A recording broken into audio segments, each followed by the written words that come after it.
membership.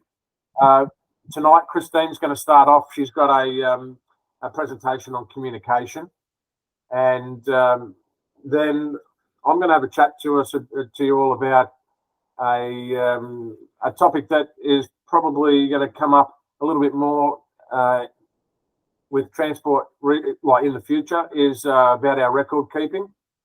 Something a few people have probably let go by the wayside a little bit of recent times. Just been a little complacent. So we're going to have a chat about that and just see if we can get people to spike their interest in making sure they're keeping the right records again. And then Anthony's going to have a talk to us about the Safer Driver course. So at the end of those three presentations, what we will do is open up the session to some questions and a bit of a general discussion. We felt that this is a perfect opportunity for everybody to network with each other and ask questions and discuss things that you feel might be impacting on us in the industry at the moment, things that we can do better as an association. And then we'll wind up with a little bit of information about our conference for this year. So if I could, again, just welcome you all here and say thanks very much for coming. And I hand over to Christine so she can kick it off with her presentation. Thanks, Chris. Thank you. Yeah, good to see everybody. This is going to be very weird for me because I normally train face-to-face. So doing this over the internet is going to be very, very different. I've even got I'm writing a couple of things on the whiteboard, so I've got it forwards and backwards. So that'll help me write the words when I need to write them on the board behind me. So hopefully you'll be able to read it. Look, I'm just touching on probably we all communicate all day, every day. We ask questions all day, every day. But how good are we at doing that? How do you get some students that respond and other students that just don't say anything? What sort of questions are we asking them all the time? Seeing a few nods and stuff. So we're going to, I'm just going to run through a couple of things very quickly for you. So Verena, you said, okay, I've got the brain thing. Has anybody else got their printouts that they were sent about 15 minutes ago? No. Okay. Yep. So a few. What do you know about the brain? You can unmute yourselves. I'm happy to chat. What's the basic thing that most people know about the brain? Left and right hemispheres. Yeah, great. Left and right. So what bits cover? What side does the left cover? You know, what side of the body does the left part of the brain cover, and what side of the body does the right side? The opposite, doesn't it?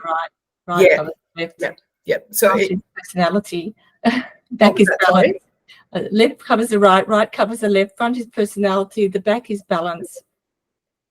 There's a few other bits as well in their brain. It's very complex. Yeah, it is. So if we can break it down and make it really easy, and this will help us ask questions. So the left side of the brain, what other things does it make us control apart from the right side of our body? Emotion. So emotions. Emotions, okay. Is that left or right? Right. Left. Right. Right. Yeah. So emotions is right. Left is more like more mathematical and calculations. Great. So it's mathematical, it's logical, it's the part of the brain that likes the lists and numbers and directions and names and all that sort of stuff. The other side of the brain is the right side. So that's what focuses on things like sounds, pictures, feelings, problem solving, stories, those types of things.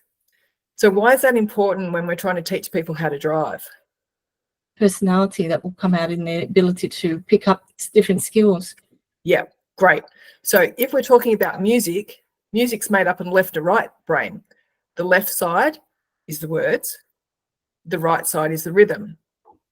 If you're giving somebody directions, so if you're saying to somebody you need them to perform some sort of part of their drive and end up somewhere, if you've got a person who's left brain, and I've written it down here so that I didn't forget because I'm very right brain and I'm more pictures. So if I'm giving directions to somebody and it's a person that I know is a left-brained person because they're talking to me about the names of people and how many hours they've got and how they like, you know, a 56% pass on whatever, to give directions to that sort of person, you'd be saying something like, travel 150 meters northwest down George Street, perform a left-hand turn into King Street, and then do a curbside stop. That's left brain. Right brain, I'm saying, go up to the red building, turn left, and pull up outside the gym. So I'm giving a message to somebody. If I'm communicating the wrong way that they're programmed, it's not going to sink in. To me, if you said, go down George Street, I go, oh, I can't even tell you the name of the street that I turn off to come into my street. So how am I going to know which street it is? So it's really important to find out which way your client is, or your learner is based, so that you can give your directions to them. Has anyone got an example where they've done something and they go, oh, it's just not getting through? Most. Few. I remember when I did my course many years ago, and I remember when we were doing the in-car instruction, and if you give an instruction to somebody, say, okay, I'd like you to turn left, but then don't give that added instruction in 150 meters. There's an opportunity that people go, oh, he wants me to turn left right now. And that sort of stuck with me when I did the course, and I don't know how that fits into what we're talking about here now with the left and the right, but or which side it sits on.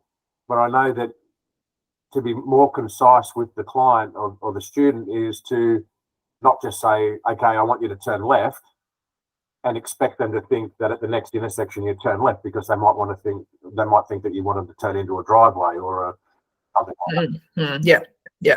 Again, it depends on the client, how they're programmed. So for us, if we don't know if someone's left or right to start off with first lesson, when we're giving instructions, we're giving a bit of both. So we're saying 150 meters to the corner, the red building will turn left there, or where the street sign is, or something like that. So you're actually giving the content as well as the picture, and then you know that they're going to get what you're going to say and ask of them.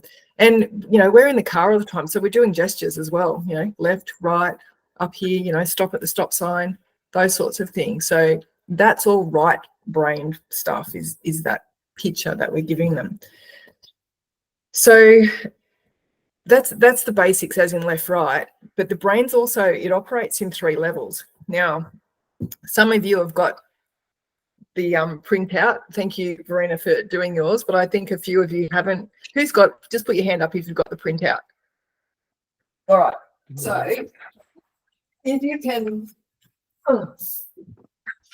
draw something like that. So the brain, we're in 3 levels. All right. So information comes into the brain, and you've got this first part here. So it all sits in the first part of brain until we basically let it go to the next part. So it's like a cloud, is it? Well, yeah, sort of. Yeah, that's this is my great right brain drawing of a brain. right brain. No, that I'm right brained, so I can't draw, but yeah. So if we say the information comes into the brain, the first part that it comes into is the really lazy part of the brain. So if you can picture a really hot day, a big round rock, a lizard who's laying on the rock, how much energy has he got? Not much. Not much. Do you reckon he's, pumped, ready to go, or they're just like, oh, it's a nice hot day? If he's warmed I up, don't he'll know. have plenty of I'd say sitting in the sun, they'd have a heap of energy, and they're ready to jump. Oh, do you? Okay. All right. You ever tried to catch a lizard on a rock? No.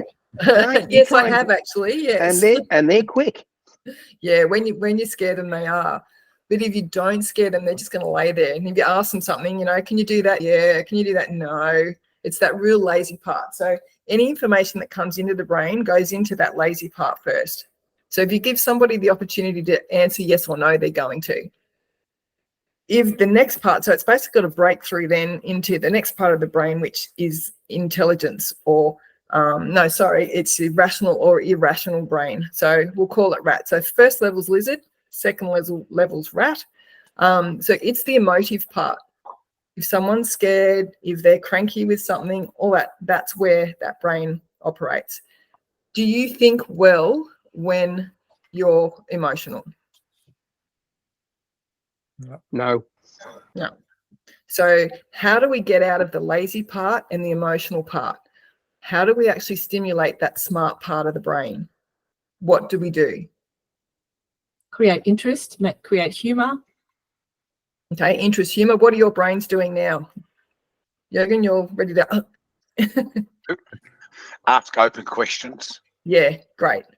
So your open questions are going to trigger that smart part of the brain to turn on.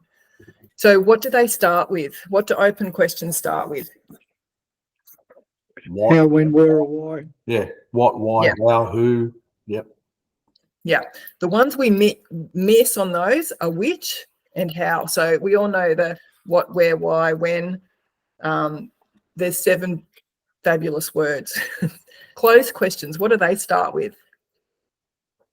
What? They're What? yours? What? I thought. Do. Yes. Do. What? Do. And I said, what? Can you What? hear me? Yeah, no, not what. What's Not going to what? get you a long answer? Which. Yeah, what, which, Anything, why. anything that gets you a yes or no answer. Yeah. So can, do, have, will, could, may, all those ones are going to get you that closed answer, and the person's not going to interact with you. They're just going, yep, no. I use it with the kids all the time when they were younger. So, you know, would you put the rubbish out? And they go, yep. Do you reckon it went out? No. If I said, who's taking the rubbish out? Someone had to respond. Or when are you taking the rubbish out? Someone had to respond. And then because they're actually verbalizing it, they're remembering it. What about the kid that gets the shits when you ask open questions? Because some kids just don't want to think and they just go, you can see they're getting frustrated. And when are you asking them? When am I Yep. asking them? Oh, pretty much all the time. I was going to say while they're going through a T intersection with lots of traffic or doing a reverse Oh park, no, or no, when it's a bit quieter. No, we're sort of generally on the side of the road when Right. I'm asking those. Yeah, but Yeah. I've had some kids that are just looking at me like, no, I don't want to think. I don't, and they get a bit shitty. Well, they're going to have to behind the wheel of a car, I reckon. Their brain's got to be thinking the whole time. It doesn't happen that often, but it's happened. Yeah, it might be just a personality too. Some people just don't like to engage. So I had an example several years ago now, probably 7, 8 years ago, a young guy just around the corner actually. And after going for 20 minutes, just trying to go around the block, turning left and 4,000 open questions and all that sort of stuff, he just said to me, stop. I don't learn the way you're trying to make me learn. yeah, I said, cool. I just said, tell me how you learn. Tell me how your brain works so I know what to ask you or to tell you or to approach. And it was a far more productive lesson after that. Yeah, great. So again, that's determining your left or right brain. A left person doesn't want to have all that emotional stuff and the stories and everything. They just give me the facts. Where have I got to go? What have I got to do? Tell me what to do and I'll do it. Whereas the right brain tendency person, create the picture, tell me a story, ask me, engage with me. So it depends on the person, as in how you're going to teach. And Anthony, exactly, that's exactly right. You've got to find out which tendency they are, how to respond to that person to get the best out of them. I found, like with this kid, just as an example, so I was going full blown 90 to 100% question asking, coaching, blah, blah, blah. He said, no, that doesn't work for me. Yeah. So then had to go 90 to 100% telling him stuff. And then gradually, I reckon, weaned that down to about 70%. Yeah, great. We're able just to, okay, we've told him a few things, and then we're able to integrate some subtle little questions here or there that just did require a little bit more thought process behind them. And that's the challenge, just to find that balance. Yeah, yeah.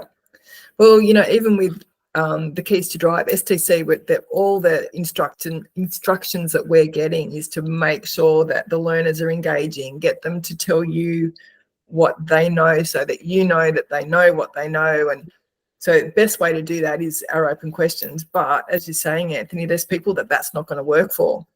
But I still think it's a really good skill to be able to ask a good open question. And that's whether it's home or work. The challenge I've always said to instructors is if you start with telling, assuming they won't know the answers, you'll never know whether they know the answers. But if you start with asking, you can understand what they can know. Yeah, absolutely. And then build off that. And you're not boring them by telling them stuff they already know, and then they're going to switch off. So we have a couple of, is there anything else that you want to, actually, no, there is one more thing. So we've got the open question, which can get you a really broad answer. And if you're starting a lesson, what would your open questions be? First time you've met this person. What questions would you ask? You pull it up in the driveway, go to the door, knock on it. How many hours do you have? Do you have any hours in your logbook? How many hours do you have so far, if any? Okay. Yep. How many hours? What sort of driving you've been doing? Where you've been going? How confident do you feel behind the wheel? All those sorts of stuff. You're laughing. What car do you drive? Mum's car, Dad's car, grandma, grandpa's. They don't Yep. know that. What was that, Russell? Some of them don't know. The girls, some of the girls, and some of the blokes don't know what make a car. I just say, which side is the indicators on? So that gives me an indicator whether it's a European car or Australian. Oh, yeah. Or my windscreen wipers are going to go off all the time. It makes a bit of a joke, and this guy's got a bit of sense of humour. Yeah. The other one I asked Christine is, who teaches your mum or dad or grandma or grandpa? Yeah, good. Yeah. But that's great because you're getting them straight away to start putting information into their own lesson, and it gives you an idea on what their driving is. What are you saying? I asked them to tell me what they are having trouble with. Yeah. Yeah, what things do you think you do really well? I think that's why I started off, because you're opening that open, you're starting off with that open question like Anthony's just put there, rather than, what type of car do you drive? And they say a Falcon. How many hours you got? 60. So they're closed-ended questions. So you're not going to get a greater response. So it depends what response you want as the what question you're going to ask. If you want them to ramble on and say, oh, yeah, I've done this and this is where I go, and you're going to have to ask and construct an open question for them rather than, a yes or a no answer. Yeah. I give a positive response, whether they've only done 2 hours or 1 hour, or whether they've done 60 or 80 hours. I always give a positive response anyway. I go, excellent, wow, that's really good, even if they've only done one, because they've made a start. If they've done we've got our work cut out for us. If they've done none, it doesn't really matter. I went, that's good. Okay, let's get going. So I want a positive response regardless of their answer. It is an open question. Yeah, that's good, Anthony. Even just asking what they want to get out of the lesson. I missed the rest of it because it just popped off. So I always ask pretty early on if they play any sport. I find that's helpful to know people sort of whether you kind of get an idea that they might have some ability to scan and a bit more coordination. Yeah, if they have played sport, because kids that play soccer and netball and all that, they already have skills that they've learnt to scan. They're just trying to bring it into their driving because they've been scanning while they've been playing, but they just don't realise that they can bring it into their driving. Yeah, so that's a really good. I find that's very helpful. Whether they've played any sport, musical instrument too, because I find the drummers, the guitarists, the pianists, they all have really good gross motor and fine motor skills too. Yeah, and the ability to multitask if you can play the piano or something like that. Big multitask. Okay, so we're going to do a couple of. How many of you? Can you just put your hand up? How many of you actually do have the printout that was sent out? Too big for me to print. Okay, there's a few. Okay. All right, no, there's a few, which is good. So those of you that have it, what it is, it's an activity where we're giving you the answer.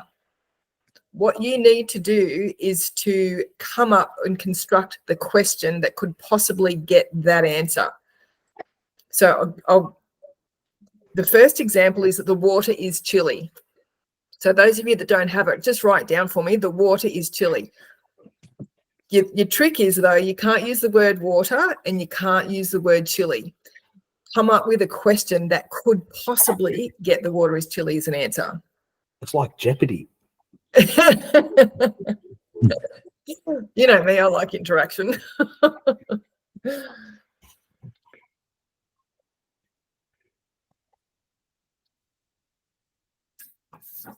Anyone got an idea? Yeah, I have. Yep, what have you got? What would be a comment people would say when they first jump in a pool? Great. Yeah, good. Yep. I've got, how was your swim? Excellent. Love it. I wrote down, how would you describe the temperature of the pool? Oh, beautiful. Oh, they're good. That's great. Spot on. How do you find that drink? Good. I took it as a drink as opposed to Yep. being in a pool, as in chilly. Yeah. Yeah, great. Do you need a wetsuit? I'm using my swimming skills there. It's only Okay. the ones in the eastern suburbs who need a wetsuit. So if the question is, do you need a wetsuit? What would the answer be? Yes or no? Yeah. Yeah. So how do we change that from a closed question to an open one? The water is chilly. Ask them what temperature they like the water. Not use exactly what Russell said. So use his question, but make it an open one. What do you need to add to the front of that question? Do you need a wetsuit? So not do you? So you'd put Why? one of the what. Why- Are why you? do you need a Or wetsuit? Yeah, open? why do you need a wetsuit? Why do you So- need a wetsuit? Yeah. If you're asking closed questions, really all you need to do is to put one of those open things in the front of it. Or ask the closed question in your head. It might be like, do you want a cuppa? And someone goes, yes. What's your next question would be, well, what would you like? Yeah. So ask the closed question in your head and ask the second question, what would you like to drink? So, So it's how, really why, easy. what? Sorry? How, why, what? Yeah. Yeah. So if you know that you ask closed questions all the time, ask that first closed question in your head, don't open your mouth. And then the second question follows up is your beautiful open question. We'll do two more, can we? Are you happy to do two more? Number 2, Okay. the telephone saves time. Yep, beautiful. Come up with a question for that. What was it? I don't have the sheet. Sorry, the telephone saves time. Repeat that.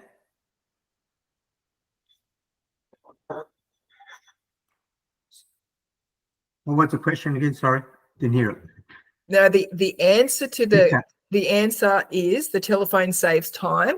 So if you can come up with the question that could possibly get that as an answer. So How do you talk to mum? yeah, good. Yeah, how do you talk to mum? Fabulous. Which way would you like me to communicate with you? Great. Contact Perfect. you? Contact you? Yep. Great. Which way would you like me to contact you? Perfect.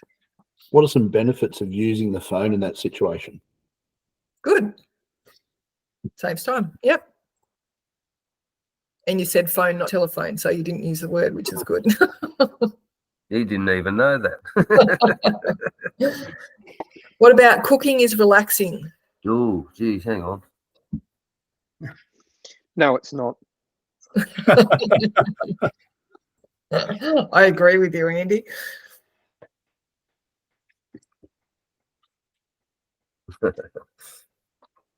How do you spend your downtime? Good. Yeah, good. How do you spend your downtime? What do you do to relax? Do you enjoy working in the kitchen? Okay, so do is going to get you a yes or no. What do you put in front of it?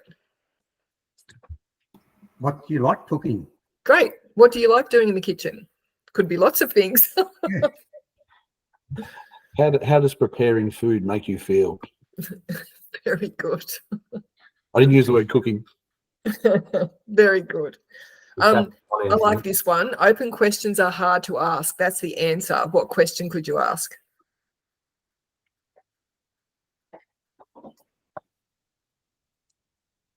It's always a sticky one, this one. How,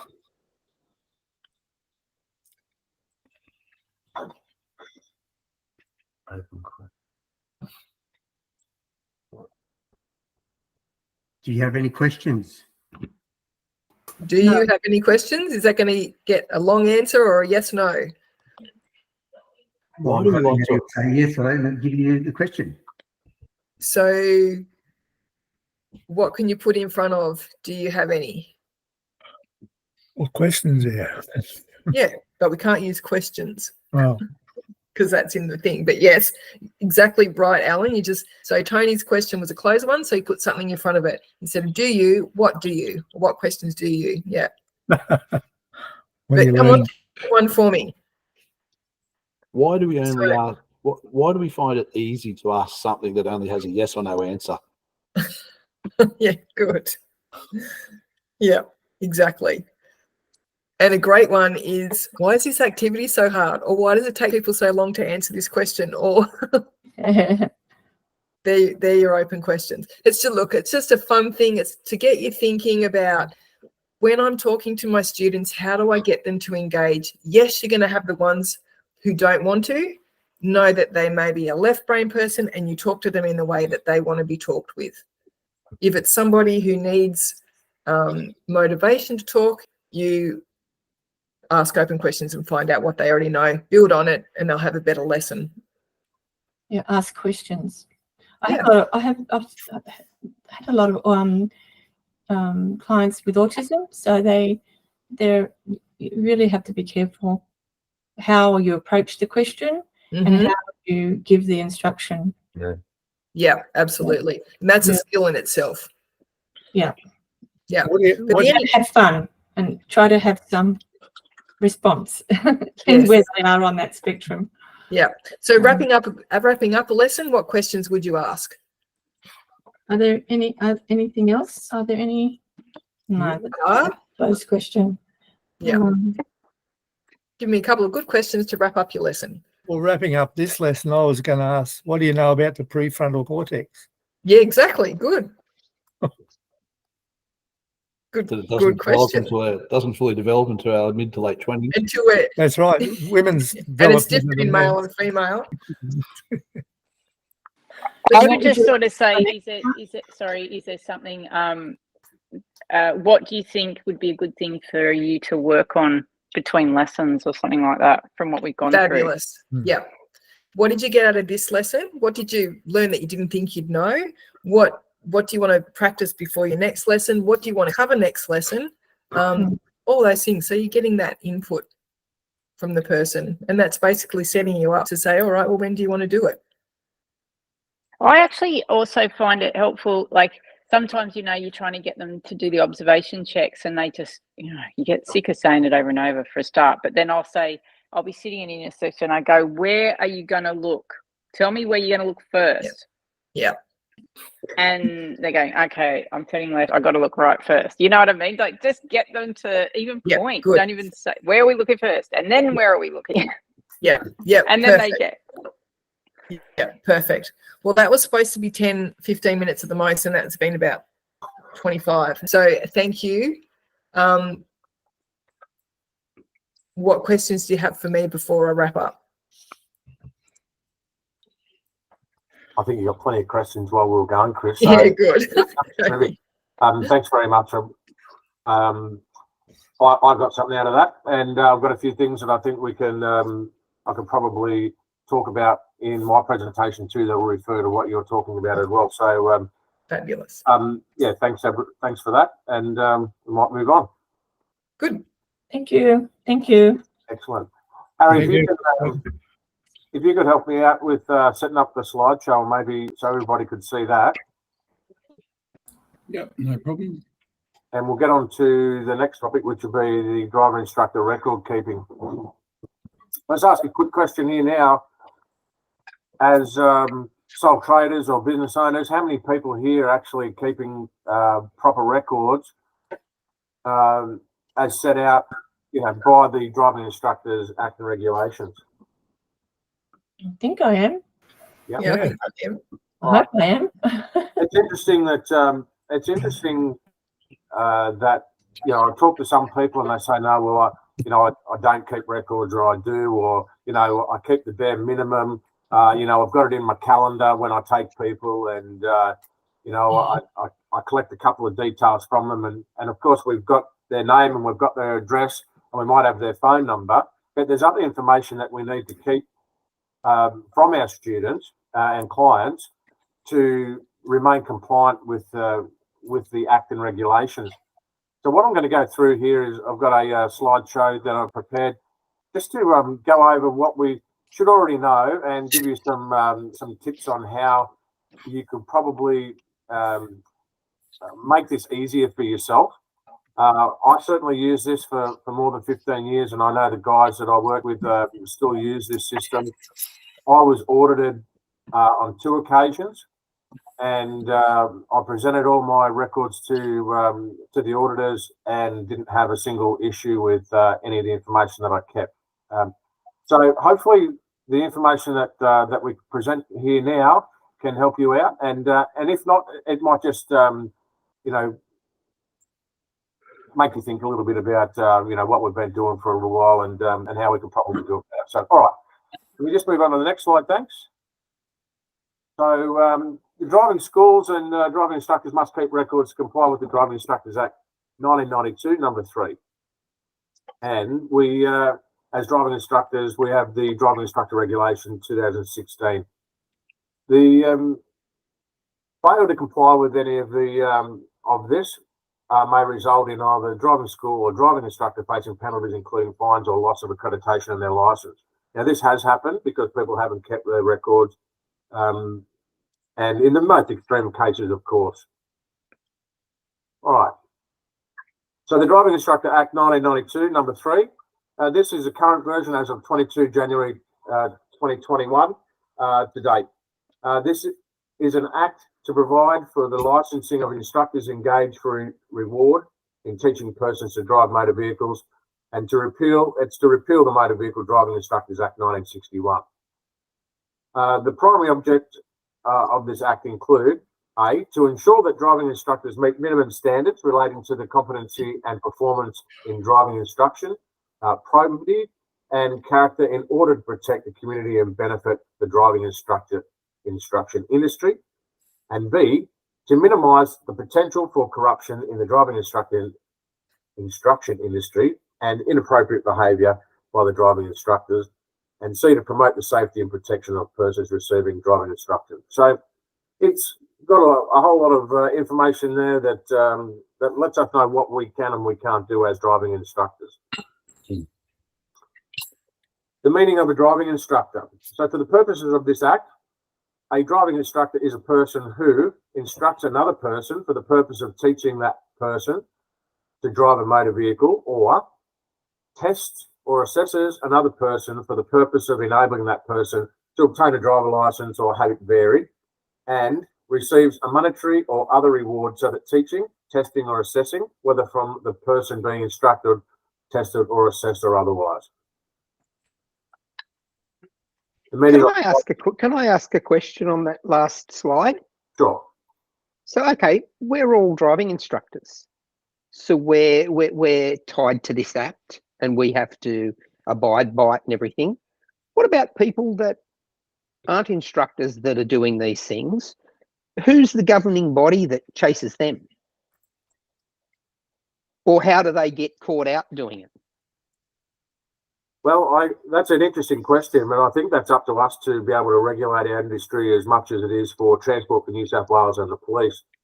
So if we find that there is somebody that is doing the wrong thing, then they're not licensed, they're not a driving instructor,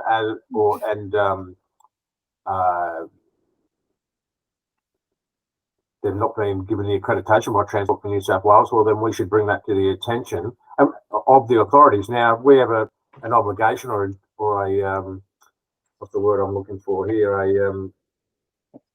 suppose it is. We've got a responsibility to do it, to say something. Yeah, to report. But who do we say it to? Well, that can be, at first, can be reported to Transport. And there have been instances where misconduct or other cases have been reported to the police before. So, but I would think that in the first instance that would be reported to Transport for New South Wales. That's correct, Dave. Sorry. There's been several cases over the last probably 10 years of some people advertising in local community forums and things like that, providing driving instruction or tuition, but, they're not licensed driving instructors, and they have been reported to Transport, and Transport has investigated and shut several people down from doing that stuff. So Transport is the regulator of our industry, so they're the ones that need to know. Yep. Thank you. All right. So if we move on, the meaning of a driving school. So for the purpose of the Act, a driving school is a business, including any franchise or cooperative, that provides persons with instruction for the purpose of teaching those persons to drive a motor vehicle, or tests or assesses persons for the purpose of enabling those persons to obtain a driver license or have them varied. So the next slide, records that must be kept. So under section 47 and 48 of the Driving Instructors Act, we have to keep certain records. Now, section 47 says, is titled Driving Schools to Keep Their Records, or to keep records. The proprietor of a driving school must keep or cause to be kept such records relating to the operation of the driving school as may be prescribed by the regulations. Maximum penalty unit is 50 penalty units, and I'll go into what that is in a moment. But Transport for New South Wales may, by notice in writing to the proprietor of a driving school, exempt that proprietor from the requirements to keep records, and may, in the same way, withdraw that exemption. I'm not sure when that's ever happened or how it's happened, but Anthony or Russell or someone might be able to give some shed some light on that, but I haven't heard of that happening before. Under section 48, driving instructors to keep records.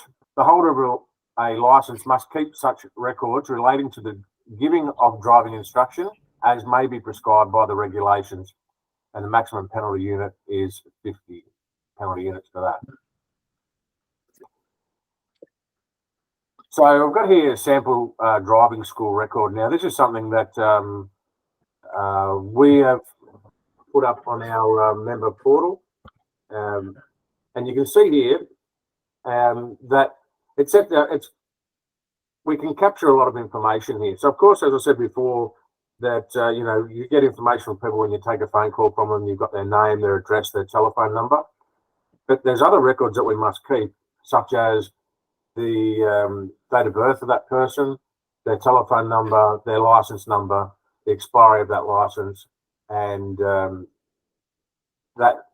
that's just some information that we need to keep this there. So you can see on the student assessment log that we have here, and some of you guys may use this. They may use a variation of this. You may have something completely different.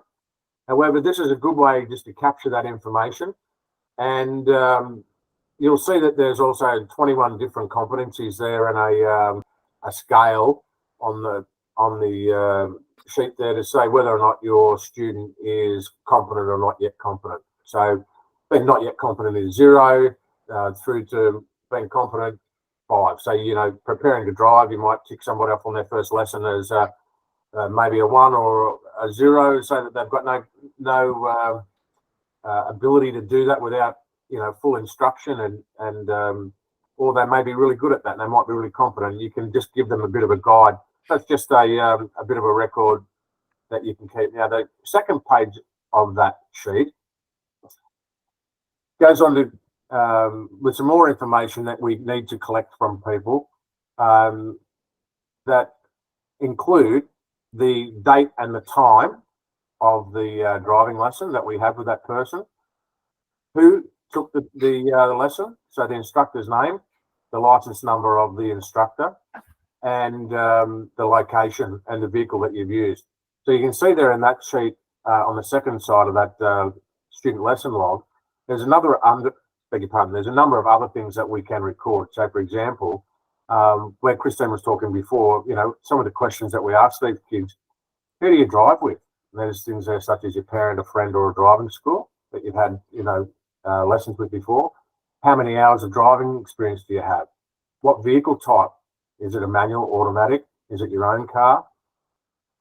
And then, of course, there's the date and time, the instructor, the location, the vehicle registration number that you're using. And then there's an area there that you can make comments about what you did in that lesson.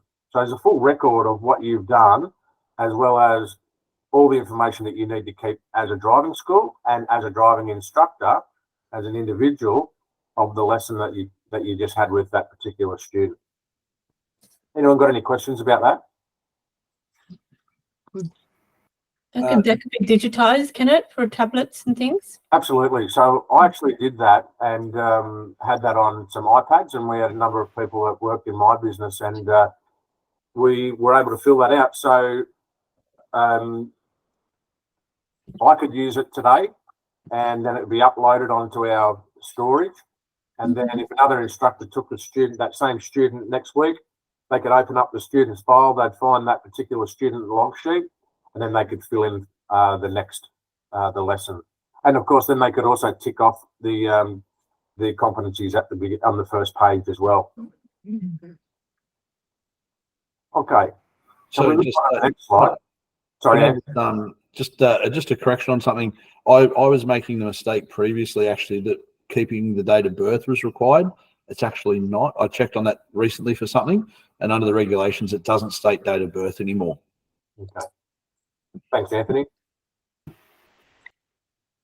So the driving instructor regulations 2016, and for the purpose of section 47(1) of the Act, the proprietor of a driving school must keep or cause to be kept in a form approved by the Transport for New South Wales a record of the following: the name of the school, the name of each person who is an owner of the school, that is a person who has any share in the capital of the business of the school, any entitlement to receive any income derived from the school, whether the entitlement arises at law or in equity or otherwise, and may include a proprietor or a person having principal, control, management and administration of the school.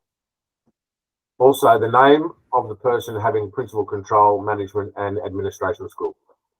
Okay, so that's a bit of a double up.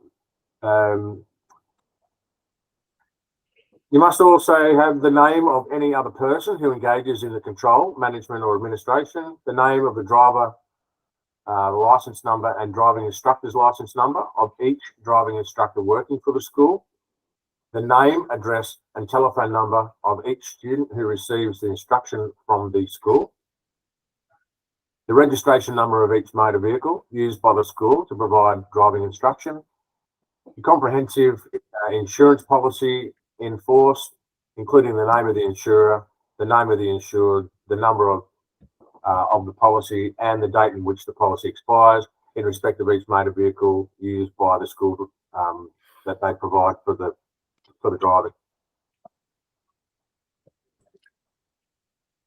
The proprietor of a driving school must retain such a record for at least 5 years after the record is made, and if not, there's a maximum penalty of 20 penalty units. So that's a record to be kept by the school. Now, as a owner-operator or a sole trader, you can combine all of this in the one record in relation to the students. Well, not all of the information, of course, but you may have a covering sheet that includes, all of your insurances, the name of the school, the proprietor, anyone, all of your details as listed there before. But the records to be kept by a driving instructor also sort of morph into this. So for the purposes of the of section 48 of the Act, the driving instructor must keep a form approved by Transport for New South Wales the following: the name, driver license number and driving instructor's license number of the driving instructor, the name of each driving school for which the driving instructor works, the name, address and telephone number of each student who receives driving instruction from the driving instructor, the driver license number of each student, the dates and times of theory and practical instruction for each such student. So as you can see in that student record sheet, all that information that you're required to keep under section 48 is covered just there. You must also have the registration number of each motor vehicle used for the practical instruction by the driving instructor, and if the driving instructor's motor vehicle is hired solely for a driving test, the name, address and the driver's license number of the person presenting for the test. And of course, Transport know all that information because they get that, it's recorded by the testing officer when they take the test out. The holder of a driving instructor's license must retain such record for at least 5 years after the record is made. If not, there's a maximum penalty, and that is 20 penalty units. What's a penalty unit? It's a fine that's a monetary penalty and is noted in Acts as a number of penalty units. The value of one penalty unit is prescribed in Section 17 of the Crimes Sentencing Procedures Act, and currently one penalty unit is equal to $110, which was effective the 23rd of February 2023. How can we help as an association? So as I said before, we've created this document that's been around for a long time, but we've added some information to it. It's certainly something that I had used for almost 20 years myself. But we've made this available to all of our members and put it in our member portal.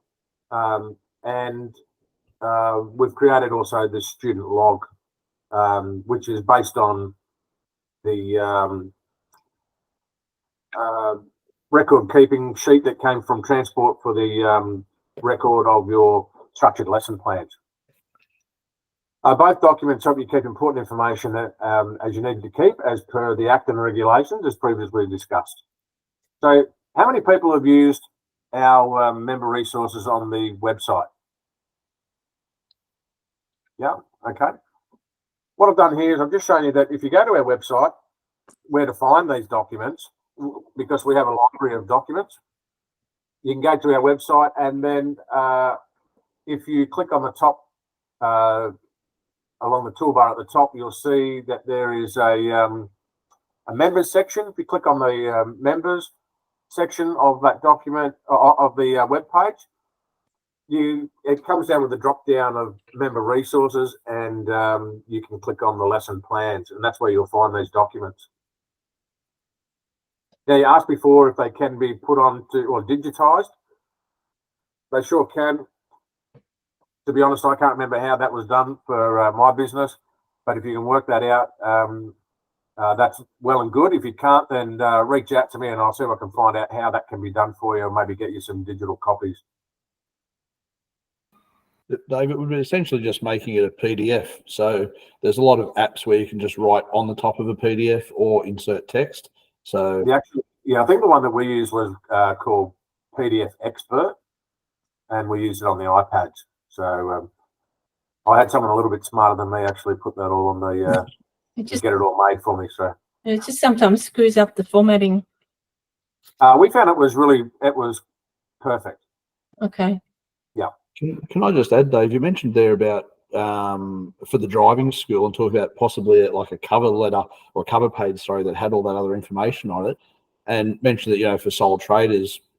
Given that the majority of our members are actually, sole traders, individuals working for themselves, is that maybe another document that perhaps the committee could put together, a template of that goes along with that student record card? Yeah, absolutely. I do believe, and Russell Oates, if you're still on board, and Peter, through Wild Apricot, I think we have a list of all of that information that should be kept in any case, and it might be something that we can actually just print off from the member portal on our website in any case. So, Peter Short, can you help me out with that? Yes, I'm just ticking the things off. What was the question again? So, in relation to our insurances, the vehicles that we own, and the other information that we have to keep as a sole trader or as the driving school to present to Transport for an audit purposes, is that that's the information that we capture already when we ask people when they sign up for the insurances and thing. Is that something we can just print straight off from our website, from our members portal? I think so. Profile? Yeah, I think we can, but I'd have to look a bit more deeply at it. So Anthony, in response, I think, yeah, most definitely we can do that, but I think we already have that available to us, and I think it might be a case that you could print something off. But what we'll do is we'll investigate that a little bit more, and we'll get we'll publicise that for everybody. And just quickly, Dave, James has his hand up for a question somewhere in there. I can't see everyone, so yeah, go ahead, James.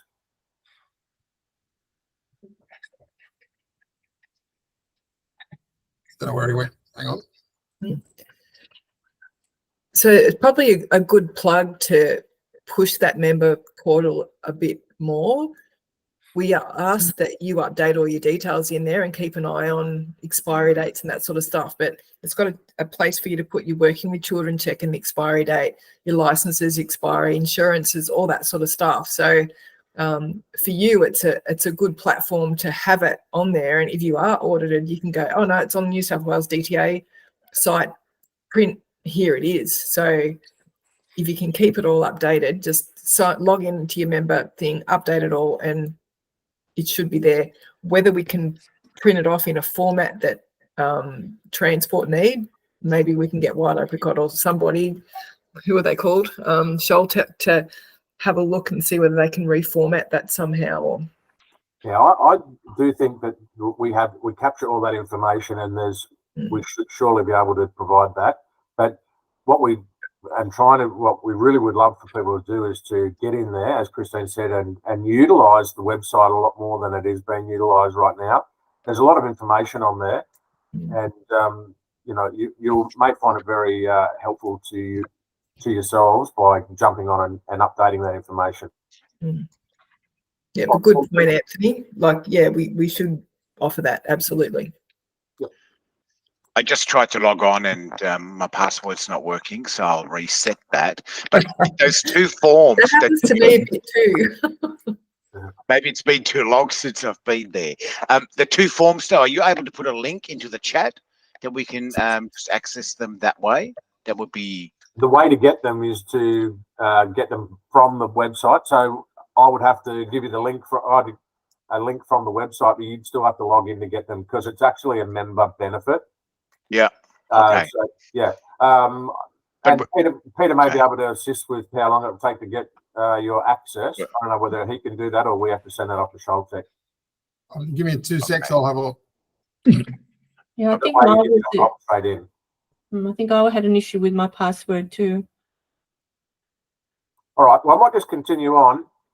If you do have access issues, just send us send a message in the chat on here, and we'll take a list of your details and we'll be able to action that for you, because we'd like everyone to be able to get in there and use it and download this information that we have on there, because we it's there for you, and if it can help, that's obviously a great benefit. So it gets even better. Sorry, it gets even better. It just came back. I just tried to get a new password and it just says I don't have an account with this association. So I don't know what's going on. Maybe I've been kicked out. Maybe I haven't paid my fee for this year. No idea. We can check that too. Yeah, and it does not recognizing my login, my username or password, and I haven't changed it. So I think I need to update that. Just Russell hopping in. It's probably a rollover problem within the end of our 31st of March financial year. Question mark. So Matthew can do that later on when he comes back, or Peter. Yeah. Whoever's got the best handle on Wild Apricot at the minute. Yeah, I'm just looking, Jürgen. You're definitely a current member, but I just can't see where I can reset your password at this stage. But give me a bit, I'll have a look. Thanks, Peter. So moving on from those records that we have to keep as a driving school, how many people here are providing the 3-for-1 in the logbook? Almost everybody. Okay. Who's actually keeping structured lesson plans? Yeah, not too many people. Okay. So on the 21st of November 2009, the Honourable David Borger, then Assistant Minister for Transport in New South Wales, announced new rules for learner drivers. From December 19, 2009, 1 hour of structured driving tuition by a professional driving instructor will count for 3 hours in the learner logbook. We all know that that's capped at a maximum of 10 1-hour lessons. And the benefits of that proposal meant that learners, of course, would be learning from professionals the right way and for all the procedures necessary to be a safer driver. Transport for New South Wales set out the requirements that if a instructor were to provide 3-for-1, that a structured lesson plan must be completed and kept for auditing purposes. The role of professional driving instructors is to convey the knowledge and skills needed to function safely within the road transport system in a systematic and structured, secured environment. So we all know what this next, if we go on to the next slide, the driving Just a question there quickly from John Scanlon. A question, is there? Yeah, from John Scanlon. Raise your hand. Go ahead, John.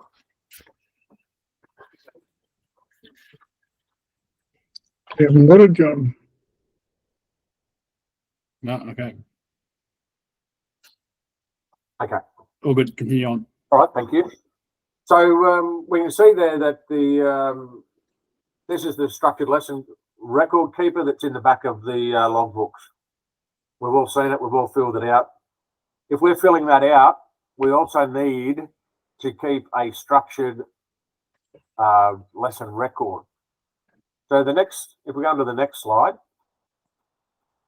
the structured lesson planner is to be developed and maintained by a driving instructor, outlining the lesson to be conducted and the relating to the lesson's content and training requirements outlined in the learner logbook. Excuse me.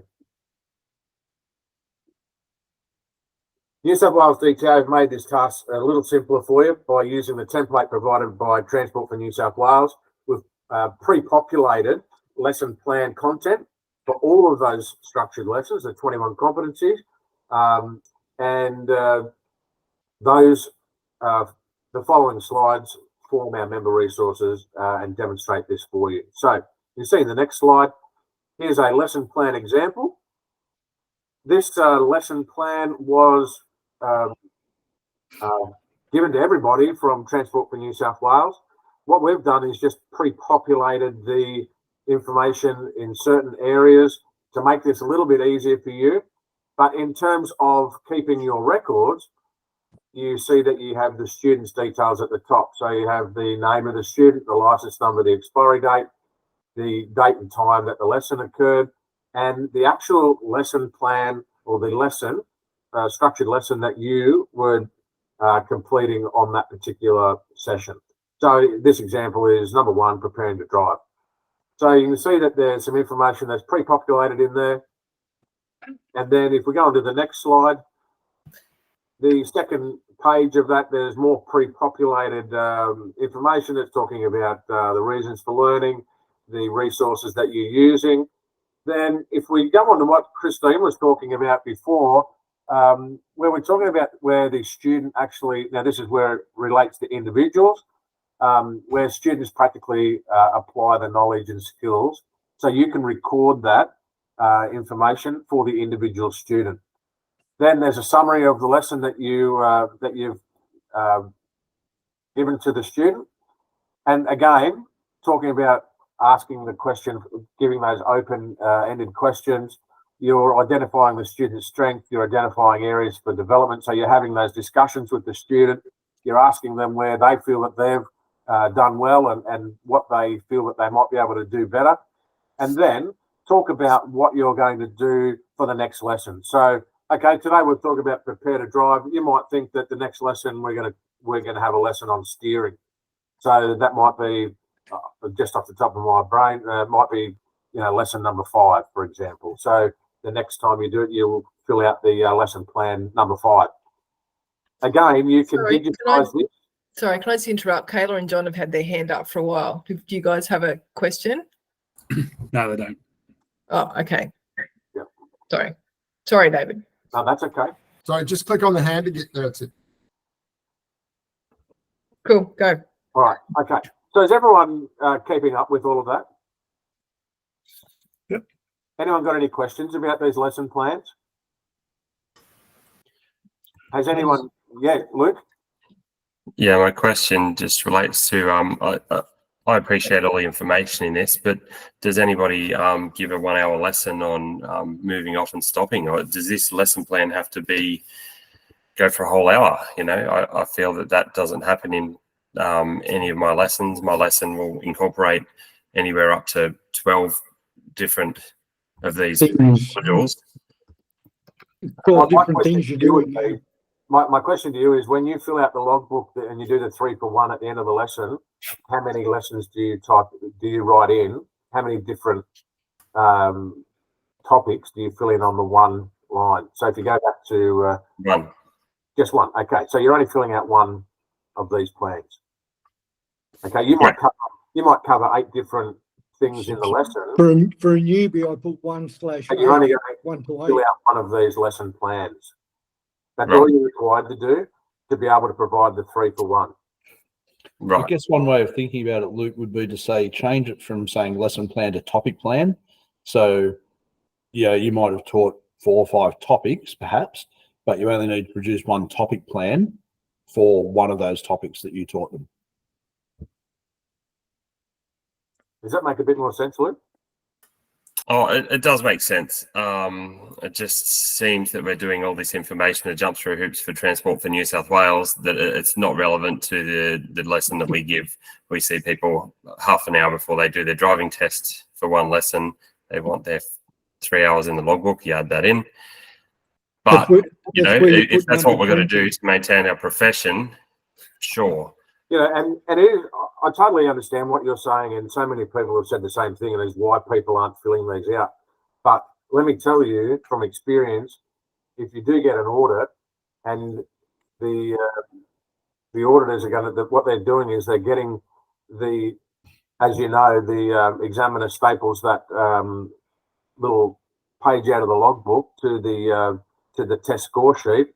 So when they pull those out and they say, oh, you've provided this lesson, and this lesson on these dates, these structured lesson for the 3-for-1, I want to see your lesson plans, because that's a requirement that we've set out. If you're going to give the 3-for-1, you need to have these lesson plans. Where are they? If you can't produce them, well, then that's left you open. So you may find that you'd be penalised for not keeping those. And that's where we've all fell down. And there has been, and we've had consultation with Transport for New South Wales, and they've told us they've dropped the ball on this. They said it at the last time we met with them at our last conference. We have dropped the ball on the 3-for-1 structured lesson plans, like for our auditing and keeping an eye on what's going on out there in the industry when it comes to this. But the information that we have from a number of different sources is that they're now going to up the ante and start doing some more regulatory checks, and audits are going to be coming to driving instructors in the near future. So it's something that that's why we feel that it's time to highlight this again and let you know that you should be keeping the records. If you're not, then maybe this will help. Hopefully it does help, and just get you back on track. Yeah. Peter, you had a question? Thank you. One last thing on that, Dave. So I have been keeping my records. I've just got 6,000 bits of paper in my wherever in my file here. On my record that I keep, I refer to the lesson plan that I know off the back of my hand. So I don't actually physically have it on me during the lesson. I don't carry that much information on me. I feel like I don't have a storage folder, and I don't use a screen. I'm just wondering if that's where I'm going to sort of go with that. I'm referring to those lesson plans. And what I'll just, I suppose, draw your attention to on this is the fact that you need the learner's signature at the bottom of this lesson plan to confirm that the lesson, I suppose, has taken place. It's one thing, and whilst none of us would doubt that you've completed that lesson, I suppose it's how Transport want to interpret that when it comes to whether or not you've done the lesson plan. That's all I'll say about that. So we've got a couple of questions. Keeping a log in their logbook as well. That is all signed off by us, and this is all just double. Yeah. I do agree with you, but I suppose what we're trying to highlight is what they've requested that we do. And I totally understand what you're saying about, like, for years and years, I had records. I've still got filing cabinets full of records with hundreds and hundreds of these sheets of paper where I've had people sign them, and we kept the folders, and it was just an absolute mess. And trying to keep up with it was a nightmare. And even if you look behind me, I've got folders of stuff here that have still got that information. But when I digitised it, it made it easy. I could turn up for an audit, and just gave them an iPad and gave them the records. Now, how you do that, I'm sure there's plenty of apps that are out there that can help us do this. There's the CRM tools and all this type of thing. Whatever works best for you, to minimise the fuss and the clutter, I suppose, is the best thing. So if this can help you, then and we can digitize it for you, if that's what people want, then we'll make that happen for you if it's going to make it easier and you're prepared to use it, of course. And that's going to be up to you. I'd go so as far as that driving instructors would be prepared to pay for an app. And this has been talked about a lot before, and I mean, I'm not sure. I haven't gone looking for it, but I know, Anthony, when you're on the committee, I know we talked about this, and there was some stuff floating around. I'm not sure if it actually incorporates any of this, or if there's something that can be produced. Peter, you had a question for us? Yeah. Sorry, are you trying to go back to? The question is, I just had 3 main generated ones. So I use sort of moving and stopping, sort of covers the first part. Simple traffic's another one, and complex traffic. So I normally get people just to sign the sheets. I'm overrun with paper. So I have 3 generated ones for my main work, and have blank ones for other ones such as parking and reversing. But mainly I just use complex traffic if they've got a certain amount of hours in. And would that be acceptable, or would I have to do row positioning? I live down Vincentia way, and I do a 2-hour. Most of my lessons are 2-hour drives, where we drive a half hour into an hour, do an hour's work, half hour back. If I got them to sign every single thing that we did, it would be nuts. So I just incorporate it into complex traffic. Well, I don't think you'll be criticised for filling out the same lesson plans, as long as you've got the lesson plans, and if that's what you've written in the record on the logbook, well, then you can't be criticised for that at all. The benefit of these lesson plans that we've put on our member portal is that they've been pre-populated. There's not much information that you have to put in. You're not writing in there the reasons for learning, or for example, the lesson summaries, all that sort of stuff. That's all been done for you. That's great. Yeah, that's great. And look, so I get what you're saying, and I don't think you're going to be criticised for just using the same one. If that's what's easy for you, then that's what's easy. Again, it's up to the individual. We're just giving you a bit of a guide here of what we, we all know that we need to be doing, but probably we've just they're much appreciated as well. Yeah. Anthony, what did you have? So firstly, I'll say awesome on the pre-populated ones for the members. I think that's great to have that. I'm just going to put it out there that perhaps the NSW DTA could maybe talk with Transport, work with Transport about not abolishing the paperwork, but changing it. Because I'll be absolutely honest, this has been in for 13 years, 14 years. It was a system that was announced by the Deputy Premier or Minister, and it was given 3 to 4 weeks to be worked out how the hell it was going to work. And I'll be absolutely honest, the documentation's worthless. I'm just being blunt. It's a worthless document because the kid will sign whatever you want them to sign if they're going to get 3 hours in their logbook for it.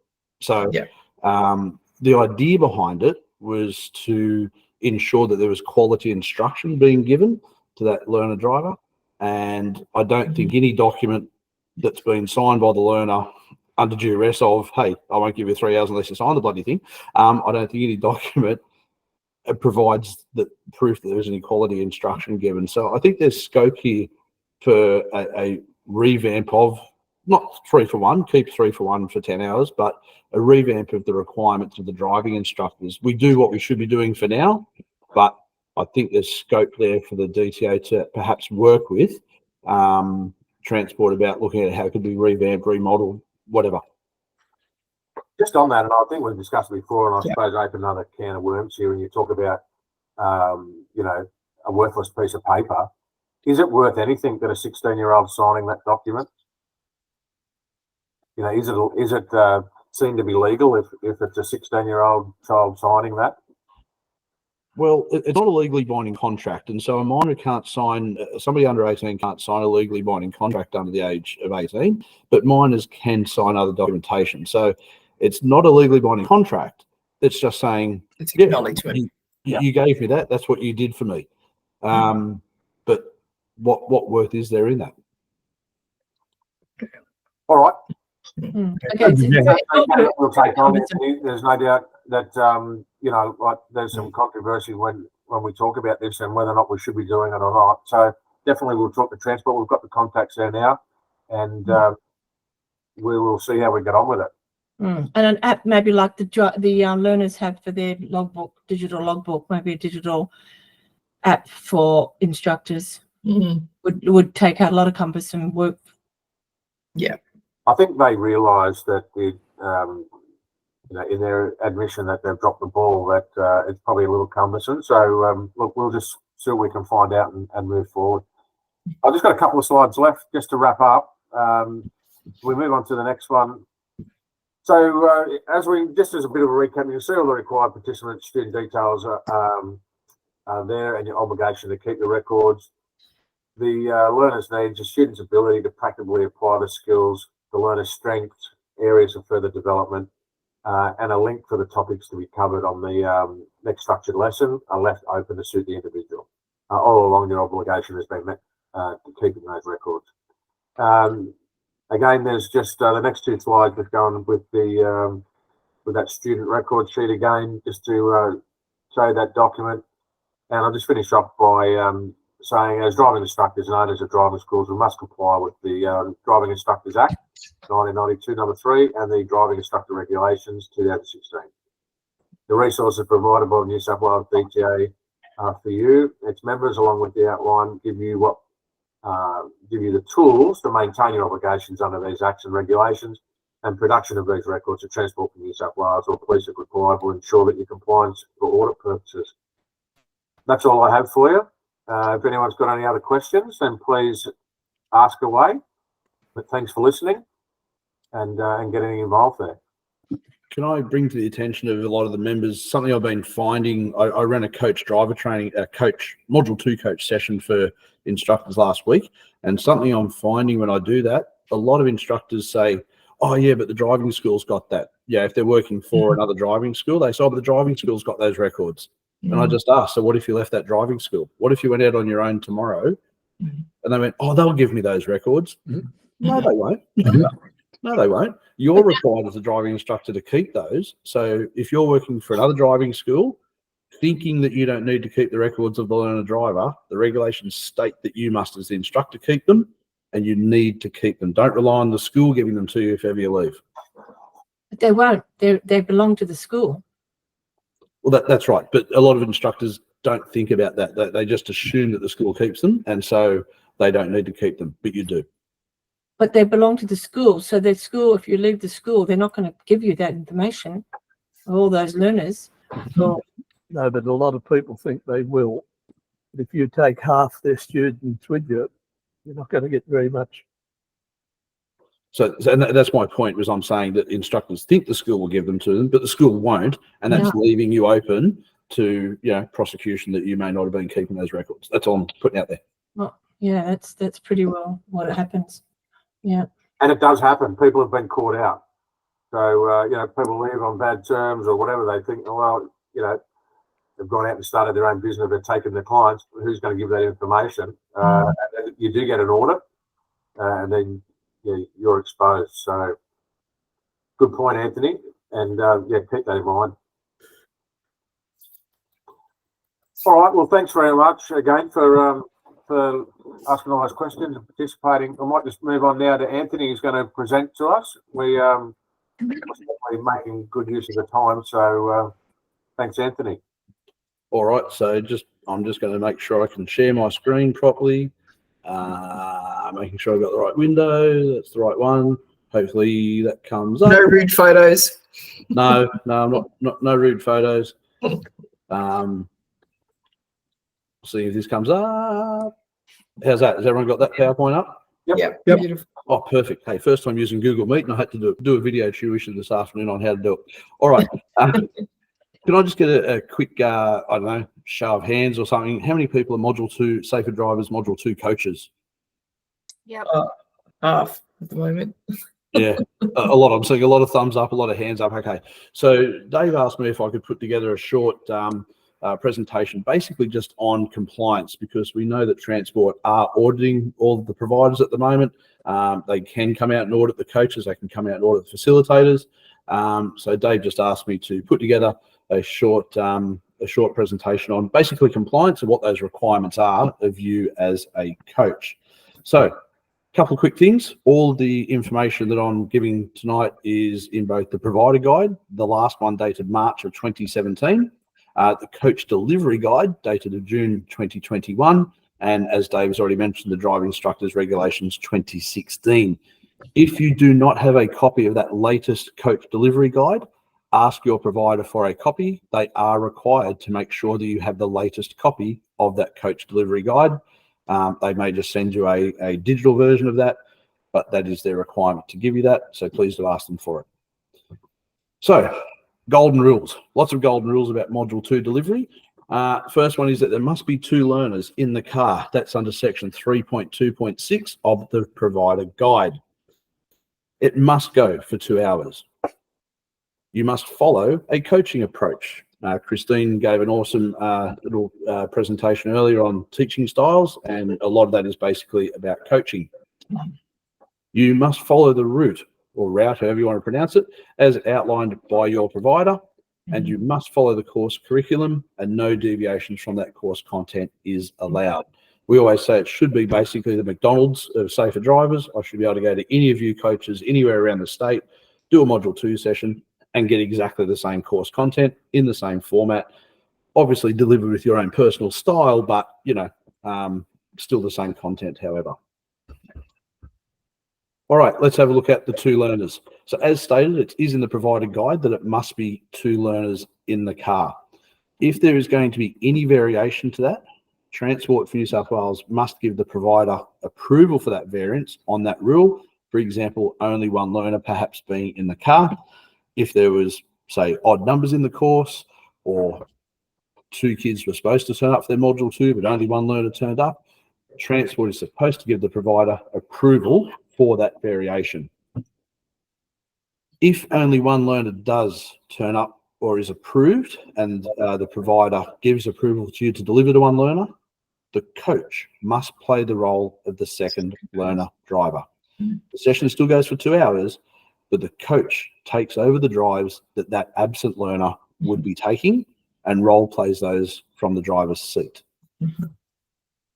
We are seeing a lot of variations at the moment. A lot of providers are just approving 3 people to go out in cars almost by default. And I'll be honest with you and blunt, it's a cost-saving thing because they're paying their coaches less to deliver to more people. And that's not what is supposed to be happening.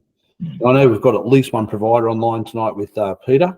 So please correct me if there's anything I say that's incorrect here, Peter, according to the provider guide. All good so far, Anthony. All good so far? Good, I hope so. So only question with that would be, Anthony, you turn up, you've got 12 booked in for your course and 1 person doesn't turn up on the day. There's no way you're going to get approval from Transport on a Saturday morning at 9 o'clock. You're not. And I'm keeping in mind I'm dealing with coaches here. And so we say to the coaches, you ask your provider and your provider makes that call.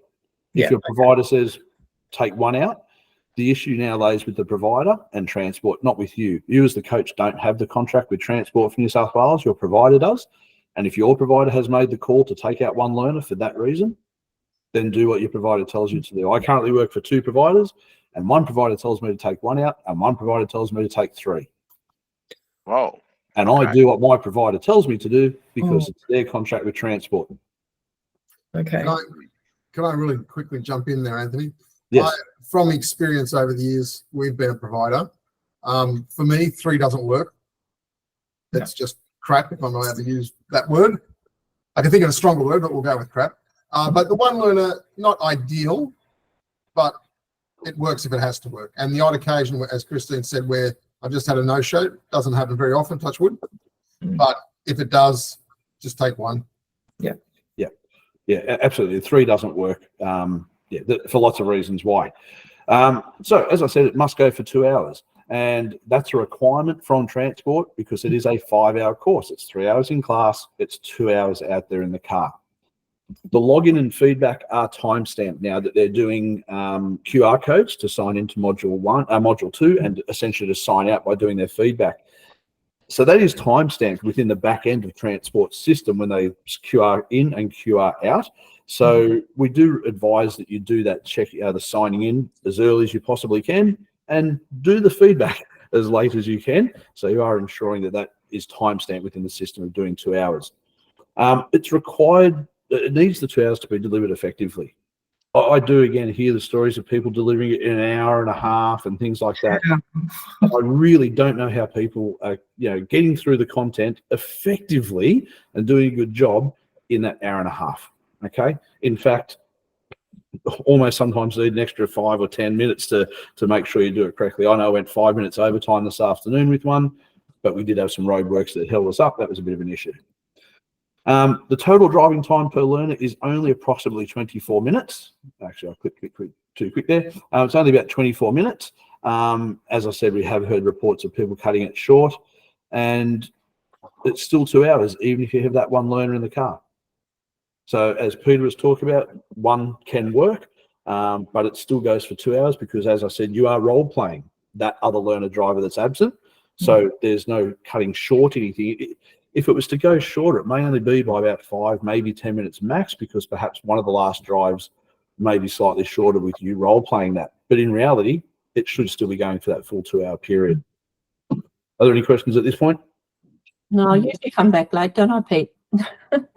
No? What was that, sorry? Usually I come back a few minutes later than everyone else. I'm as guilty of that as the next person, to be honest with you. So we mentioned it should be the 2 learners in the car, and the reason for that is that there's a lot of peer learning that happens here. It must be delivered in that coaching approach, not instructor. We are called Module 2 coaches, not Module 2 driving instructors.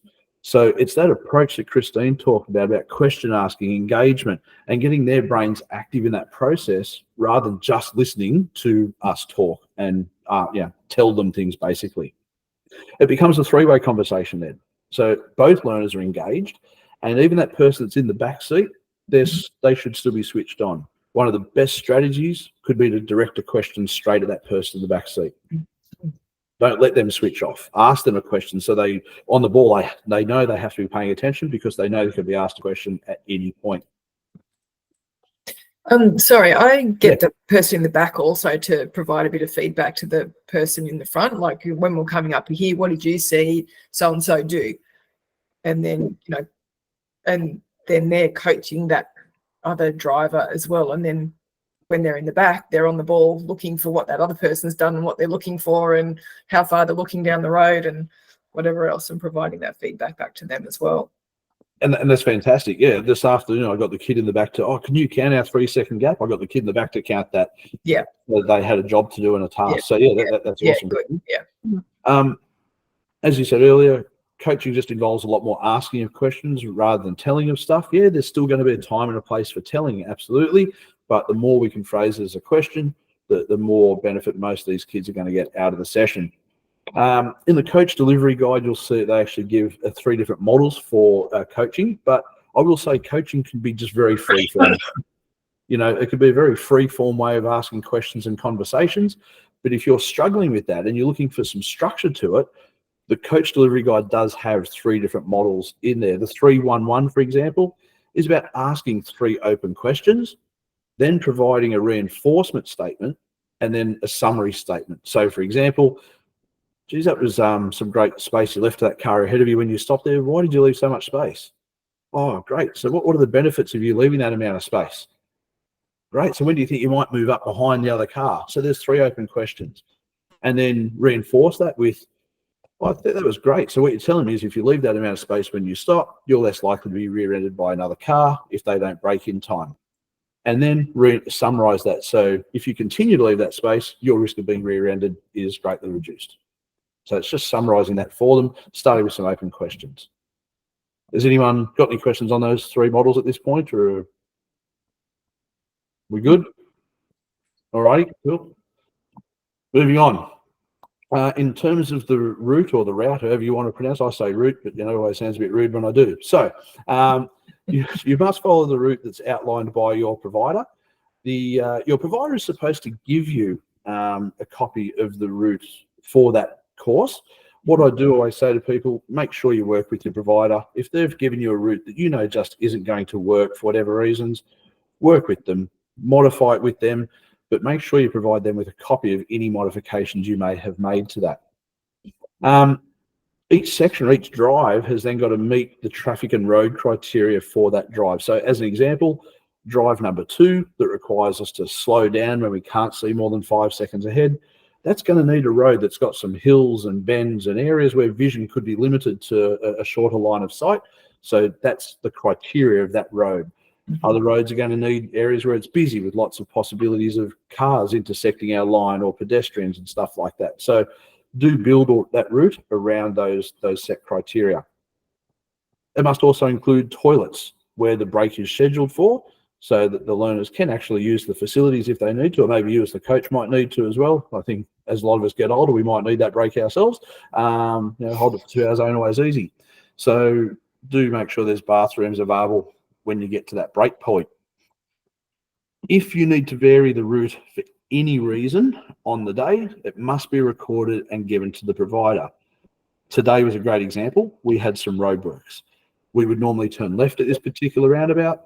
Was not possible at Engadine. We had to go straight ahead, which took us 300 meters or so off the route that we would normally be on.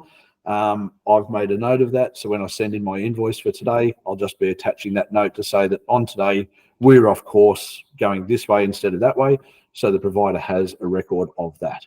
So do make sure you let your provider know of any variations made due to road closures, traffic, whatever it may have been. All right, curriculum. I said it must follow the curriculum as outlined in the coach delivery guide. If ever you are unsure about what you are supposed to be doing in any part of that module, your Bible is the coach delivery guide. It is your reference point to go back to and find out what it is that you have been missing or that you're unsure about.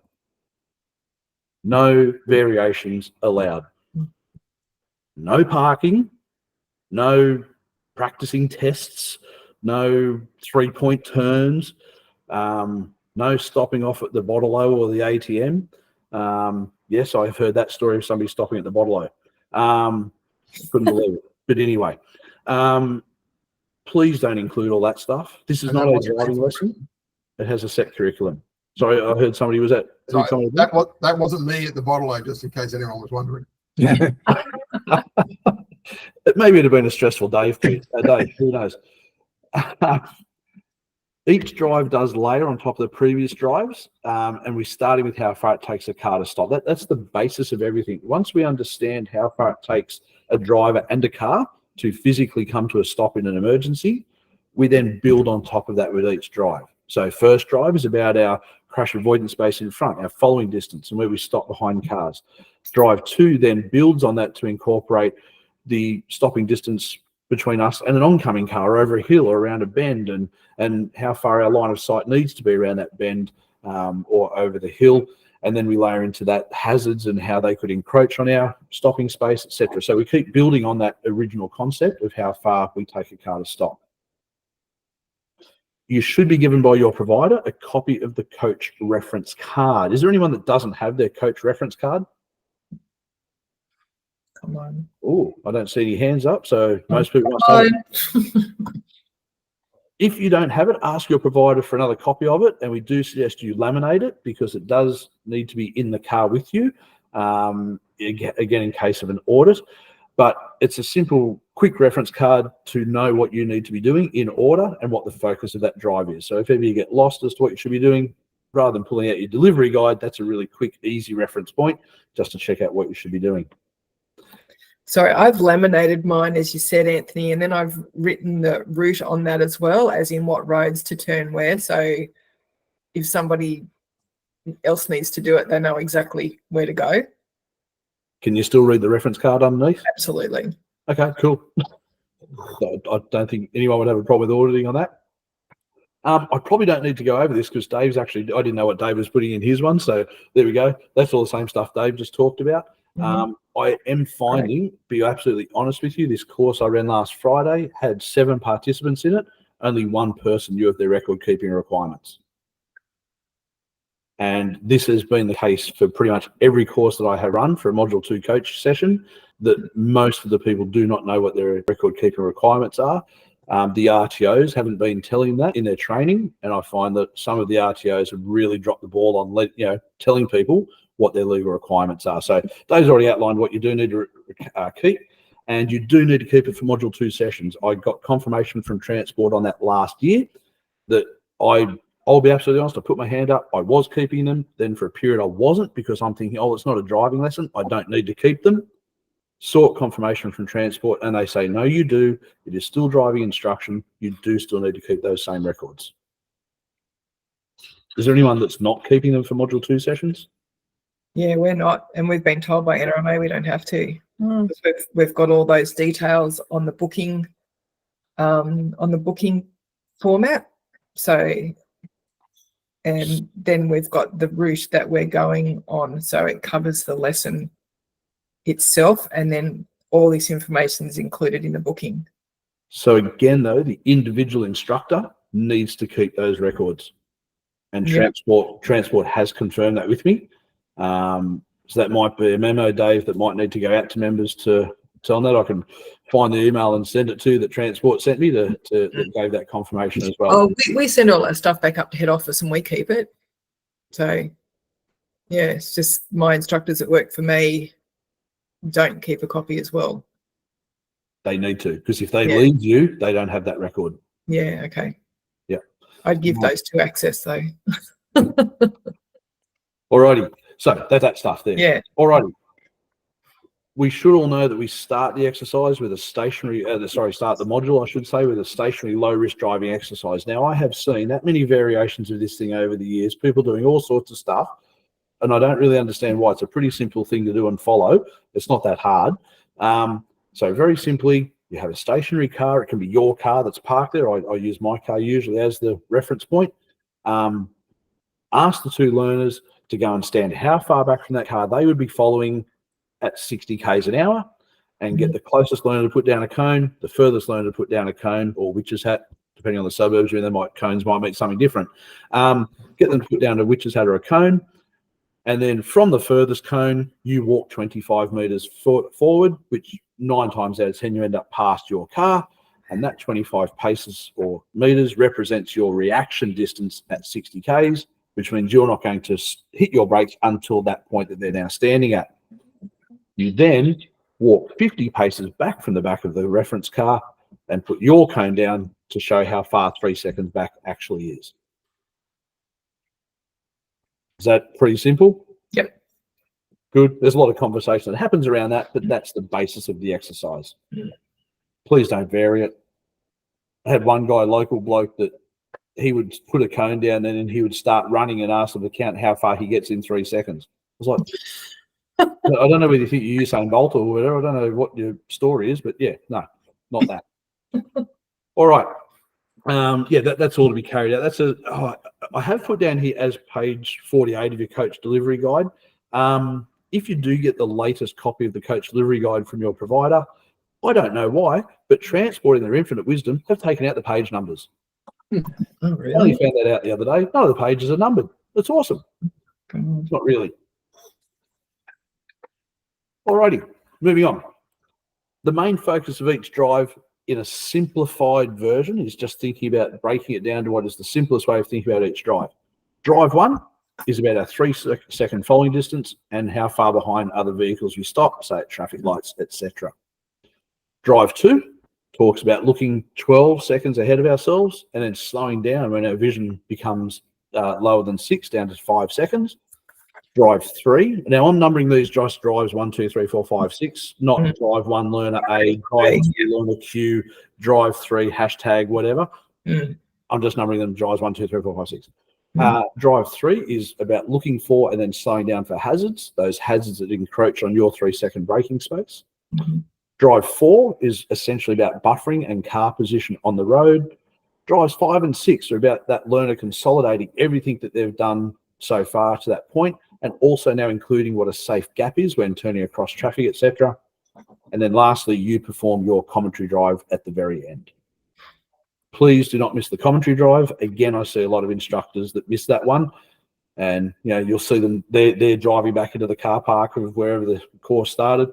I can see Russell nodding his head, not with us blokes at Sutherland, mate, but with some other providers working at similar venues. We see it. The instructors drive the car back in, and the learners drive the car back in, and that's not what should be happening. So, alrighty, logbook completion. You'll see here on the screen how the last page should be getting filled out. It's pretty simple and self-explanatory. Learner name, learner license number, the location that you conducted the module. Well, that should be the location module 1 was conducted at, and who the provider is, the date of module 1 and signed by the facilitator, and then all you're doing is signing that bottom line and filling out the date. It's pretty simple, that part. It's the next part I find a lot of people are a bit confused about. So you must fill in the date that module 2 occurred on. You must fill in the registration number of the vehicle. You do not need to enter any odometer readings for the start or the end, because John and Sally in the car, for example, John drove 3 times, Sally drove 3 times, and each time they started and finished their drives, the odometer was different. What would you fill in anyway? So there is no requirement for that. The next box actually doesn't technically need to be filled in either. You'll see I have put down there STC, optional.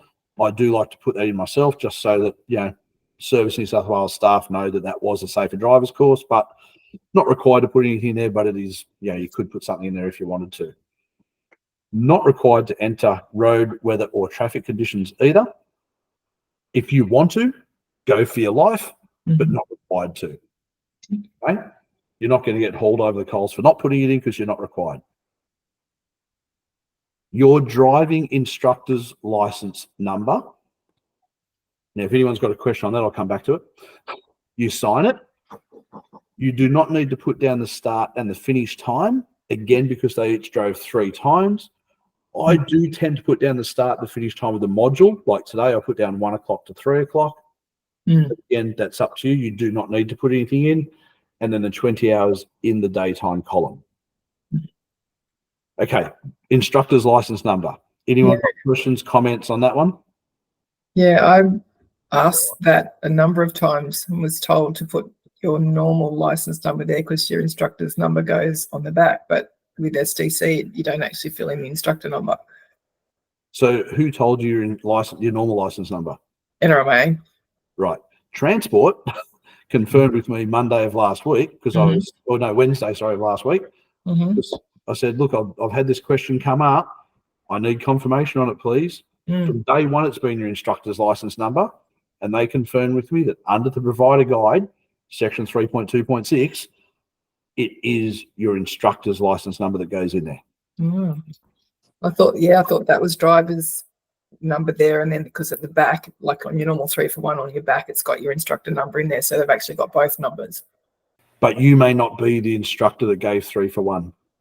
You may be the coach for module 2, but you weren't the instructor that delivered 3-for-1. And so the instructor license number is different to a normal driver's license number, and it clearly identifies that that person that delivered that module 2 session was a licensed driving instructor. And just Anthony's talking about your instructor number when you do a safer driver's course. If you're doing a lesson, it should be a license number, driver license number. Yeah, thanks, Peter, for the clarification. You're right. Normal driving lessons, normal driver's license number. Safer drivers, because that's all I'm talking about, is your instructor's license number. Okay, because it makes sense because there's nowhere to put your instructor's number on the back page. No, there's not. That's right. I got asked I got asked by somebody the other day, because we were talking about the record keeping, and they said, oh, doesn't that mean the facilitators need to keep all those records too? And I said, no, because they're not providing driving instruction, and many facilitators are not driving instructors anyway, so they're not bound by the regulations. We are, and that's the identifier that we were a driving instructor. Okay. Well, yeah, I will pass that on. Thank you. Yeah, cool. All right. In terms of apps, well, hey, we're only going to have one app very shortly. One's already been dropped, and the other one's going to be getting dropped very shortly. So in terms of, just bear with me for 1 second. I'm just going to ask my family to shut up, but my son's coming home from work. Hey, guys, in a meeting. Good. Right, yeah. Anyway, Round Trip is going to be the only one very shortly that's being accepted. So if you haven't filled it out, or you're not sure how to fill it out, on there, you can see here on the left-hand side, that's a screenshot of their home screen they get on the app when they open it up. You click on the bit down the bottom that says Logbook, the second from the right icon. When you click on that, you'll then be taken to this page. Swipe down. Well, I say swipe down, but your finger actually swipes up, but you're actually swiping, you're going down on the page. Maybe because I'm an old man, I referred to it as swiping down, but anyway. Swipe left. I'm not on Tinder. I don't know one. Anyway, you'll then get down the very bottom of that page where it says Safer Drivers Course, and it'll say, when they get to you, it shouldn't say 0 of 2, it should say 1 of 2, because module 1 should have already been signed off. And then when you click on that, you'll then get in-vehicle component, which you then click on and very simply enter your details. I can't show you that because I wasn't doing it. I can't click on it on my account on that because, yeah, it just won't allow me, because I didn't have 50 hours on my account that I had for Round Trip. I just set up years ago and I don't have 50 hours, so I'm not eligible to the Safer Drivers course yet. So I had 5 out of 12 on Saturday that were using that app. Yeah, it's a bit more popular. Had 3 out of 12 today. So very easy though, because it tells you whether they're eligible to even do the course in the first place. You don't have to do any adding up. It's all just there for you. Are there any questions on how to fill that out in terms of the Pete's app? got his hand up. Who's got their hand up? Peter? With the in-car bit on the app, will it accept? So you got to put your instructor's number in that. Good question. Yes, and I asked Transport about that as well. I said, because I'd been putting in my normal driver's license number because I didn't think it accepted the instructors. I've been doing that, yeah. Yeah, and they said it is a third-party app. They said put your instructor's license number in. If it is not then recognised by the app, then revert to your normal driver's license number. Because well, that's a double thing then. When you got it on the paper logbook, you've got to put your instructor's number, and then on that one, you'll probably have to put your license number in because it wants the code number on the back as well. Yeah, the reason for that, Peter, will be that your instructor's license number doesn't sit within the driver's network. It sits on a separate computer somewhere up in like Grafton or wherever. So the app, if it wants to try and verify your license, it can't verify that instructor's license number because it has no access to that network. So it's simply a technical issue that a third-party app can't access that data because it simply sits on one computer and in a piece of plastic in your car. Yeah, okay, cool. That's your T number though, isn't it, that you put in there? I put my T number. 01. No, not your trainer ID number, your instructor's It came up with license my name. As soon as I put it in, it came up with my name and it had all the details on there. So I just went blip, blip, yes, sign. This is on Round Trip you're talking about? Yep, the 5 of them used Round Trip. Well, that's news to me. That's another question I'm going to be asking Transport. Yeah, well, I put that in on Saturday and it worked because you know how you put them when they scan in to register, what's your code, what's the course code, whatever, and then I put that number into there. Well, they actually put that in and said, can you do that? And I went, oh yeah, do you need my instructor's number? And they went, no, we just put your T number in. I went, oh, okay, cool. Well, you've got me a question I'll be asking Transport about that now because that's not what they told me the other day. Well, it worked, and I did not put my instructor's number in once on those 5 apps on Saturday. And did you say that it pre-populated? Oh, sorry, that was mod 1 though. That might be different to mod 2. It was only mod 1 that I did it for.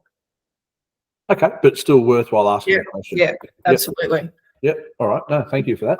Anthony, can I quickly jump in on there? So For the round trip app, if you're doing the mod 2 coach, it doesn't ask for the code off the back. It doesn't verify that license like it does if you're an instructor. It only asks for the number. You can pretty much put in there anything. It doesn't check it. That's true. You are right. It is only recording it, right? It's not verifying a license. It's recording. It's not verifying. If you're an instructor doing a lesson, then it will verify the license, but not for the module 2. Yeah, and maybe that's why Transport said put the instructor's license number in first. And if for any reason it wasn't accepted, then go with the driver's license number. But yeah, it's just entering some characters, right? Yes. You can pretty much put anything in there and it's not going to know. Yeah, I'm curious about Christine putting the trainer ID. Yeah, my name came up. Yeah, okay. I'll ask the question. Yeah, okay, cool. All right. Now, we know that, as I said, they're auditing at the moment. So in case you are audited, this is the stuff you need to have in your car. Now, this is on page 37. If you can find 37 without page numbers in the latest edition of the Coach Delivery Guide. But anyway, it is on page 37 of the latest Coach Delivery Guide. You are required to have in your car a copy of the coach reference card. It's not about whether you ever use it or not. You're just required to have it in the car. Did I see your hand up then, Russell Stevens? You're on mute. I'm ticking off everything you're writing. Oh, okay, good. Ticking off, cool. You're required to have a couple of spare pens. I'm sure we all have a boatload of spare pens floating around our car from people that leave them in the car over times. Look, you're supposed to have a couple of name badge stickers as well. Look, here's the reality. If you can't remember two people's names, you've got some serious issues. But Transport says they're supposed to be in the car. Now, for many of us, we may be doing Module 2 straight after Module 1, and they may already still be wearing their name stickers from Module 1. That would be perfectly adequate for Transport. They'd be happy with that. They've got name stickers. For the cost of buying just a sheet of Avery labels and leaving those in the boot of your car with your coach reference card that you never reference, Sorry, then you've got them in the car. You should again have a couple of spare copies of the participant workbooks as well in case they have left theirs at home. Now, if you are delivering Module 2 straight after Module 1, that's a non-issue for you. They've got them there anyway, but you may be doing Module 2s at a different time and they have forgotten them. So that's why Transport asks you to have a couple of spare copies of their workbooks. You should have available a copy of the route that you are taking. Now, whether that's a printed version, whether that's a digital one, I have mine saved as a Google Map, so I would simply just log into my Google Maps account and then go, there's the route that I'd be on. That would be adequate. I can produce it if I'm audited. You should have 3 traffic cones. Please do not be using the small little low ones that you use for soccer training. They blow away. They're not visible from a distance. So do, hey, spend $5 on a cone each from Super Cheap Auto or something and just buy yourself 3 traffic cones. They're not that expensive. I think Bunnings have got some really cool collapsible material ones now with like a spring in or something. They're really cool too. They don't take up much room in your boot. 3 high-vis vests. Now, the first thing I'll say about high-vis vests is please do buy the biggest size that you can buy, because you can put a small person in a big vest, but you can't put a big person in a small vest, right? Take that from a big person. Nothing worse than trying to dislocate your shoulders putting on a vest that somebody handed you and then not being able to do it up. Now, Transport did say right from the day one of the very first training session they would not be enforcing the wearing of high-vis vests in Module 2 sessions because it is a bit of a learning barrier. The recommendation is to talk to your provider. Your provider may not require you to wear the high-vis vest because they've put in a safe work method statement or something with Transport that has now overcome the need for that. So I should ask Peter, Short, do you require your coaches to wear them? No. We normally do Module 2 on the same day. Yep. And we actually do that 3-second as the group. Actually, that's a good point too, Peter. That's acceptable too. Transport are happy if you've got all 12 kids there and one coach wants to deliver that to all 12 kids in one go, that's perfectly fine. They're getting the same information. Transport are happy rather than 6 coaches going off to 6 locations to do it. So that's fine. Yeah, that's what we do. And it's normally me, but I wear a high-vis vest. Yeah. And I make a bit of a joke with the participants. I'm wearing this so they'll hit me first before they run you guys over. A bit of an icebreaker. And I've got a section where we do it at St. Joseph's that is, it's a road, but it's a private road. So there's very little traffic coming up there. So simple advice, talk to your provider. They may not require you to wear them, but Transport requires you to have them in the car. I have 3 in the bag that they were bought in, the packaging they were in. They've never been out of the packaging from Super Cheap Auto, sitting in the boot of my car. If I'm ordered, I have them there. 3 bottles of water, 1 for you, 1 for each of the 2 learner drivers. Please don't leave them in the boot for a week before the module, and therefore they're nice and warm and toasty for them. Please do make sure they don't have to be refrigerated, but at least make sure they're not warm. 3 umbrellas. By Christ, the amount of coaches I've worked with over the years that don't have umbrellas in their car. Guys, if it's raining, you need to do that exercise on the side of the road. Bunnings umbrellas, nice and big, $10 each. Go down to the reject shop, buy yourself a whole heap of umbrellas for $20 or something, right? They're not expensive. Put 3 umbrellas in your cars. And 2 toy cars as well, because some people may still use those for, demonstrating things. So Transport says that we must have them in the car. I've never used them, but I've got them in the car. 2 toy cars. All right. So I'm just telling you what Transport says you have to have in the car. It's not about whether you use them or not. Mm-hmm.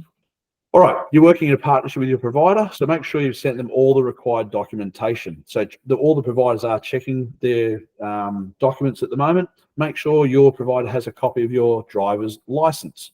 Make sure they have a copy of your instructor's license. A copy of your car registration to ensure your car is currently registered, a copy of your current car insurance, a copy of your Working with Children's check, or the number and expiry date of your Working with Children's check, and then lastly, a copy of your Safer Drivers course, Module 2, coach training certificate that you received on the day that you did your training. Your provider needs all those things. I don't think there's anything else, Pete, is there, that the provider needs? That's it? No, it looks good. The PIPL? Professional, PIPL is that for the provider, it's not an option, but for the coach, it's a choice. So if we have PIPL, if you have it, send it. If you don't, that's okay. Yeah, cool. All right, sweet. Just wanted Right, to Luke. see you, Luke. No, Luke. And that was it for me. Perfect. Cool. Fantastic, Anthony. Thanks, Anthony. Thanks for that. Has anyone got any other questions for Anthony? No, that was great. Thank It was. you. Thank you very much. So just so you all know, this is being recorded tonight, and it will be uploaded onto, sorry, David, that's probably you. Oh, no, that's all right. No, you can keep going, but I think you're about to say it was our YouTube channel. Yeah. Is that right? If you didn't know that we had a YouTube channel, we do. I can't give you the actual address for that, but Harry, you'll know it. He uploads it all there. I'll put it in there now for you. Thank you. That'd be great. Could have told me before, mate. I would have done my hair if I knew I was going to be on YouTube. Well, I certainly appreciate the fact that you put the presentation together for us, Anthony. It was on pretty short notice. Only a couple of weeks ago I spoke to you about it. So yeah. Once we caught wind that you were doing something similar, we thought you might be able to help us out, and it's certainly it's been good. We've certainly taken up the 2 hours that we allotted. We said that we're going to open up to a bit of an open forum. I'm happy to do that. I don't know how long everyone wants to stay on. We've got a couple. There you go. There's a YouTube one for us. There you go. There's our YouTube channel in the chat there. If you guys want to jot that down. So I will open it to the floor. Has anyone got any questions that they would like to ask of the association? Any matters to raise or? You're on mute there. Yeah, thank you. Forgot about the mute.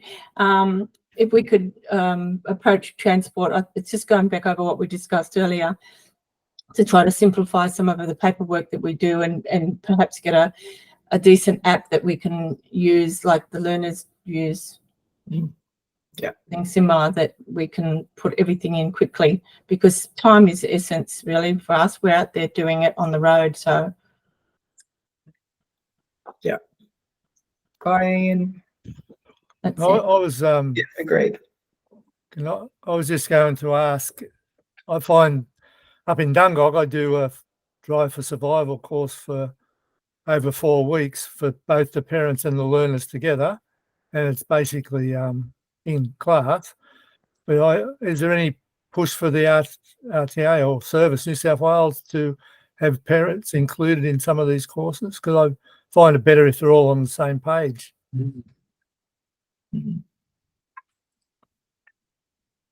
So, Certainly a question we can ask them, mate, but it's not something that I'm aware of. yeah. Unless somebody else can chip in there that they've got any other information. Yes, how many lessons did we get from Keys to Drive from having the parents going, I didn't know that. I didn't know that. Well, that's what sort of started it. I get sponsorship from Rotary and from the local council, and the kids get a free first aid certificate when they come to my course. So, but anyway, I just found it's always good to have the parents involved. Can I maybe then make a suggestion? Because just starting up in Victoria, about to start, I'm not sure the start date, is something that it just seems like a carbon copy of Keys to Drive, to be honest with you. It's My Learners, and it's a free lesson for the learner driver and a parent to come along. Yeah. And it may be worthwhile. I honestly have no idea of the background of it, no clue at all. But I'm wondering it might be worth DTA, contacting. I know, Dave, you're on the Driver Trainers of Australia Facebook page, for example. I know that Cameron Gutterson or whatever his name is down there in Victoria seems very in the know about a lot of stuff that's going on. Maybe just chucking it out there and asking, hey, any info about who we speak to about this, because that could be something the DTA could maybe work with Transport about seeing if something like that could be implemented here in New South Wales as well. Yeah. Like, I don't know the details behind it, but Victoria seems to have picked up the ball and run with it. So maybe New South Wales could too. Yeah. Thank you. So do any other areas like towns, parts of the city have their council still doing those help learner drivers do whatever that big long, yours does? See, country seems to have lost all the funding and drive for it. They're doing them by Teams now or Zoom, whatever. So they're doing them in this forum now. They're not doing them face to face here anymore. Right. Okay.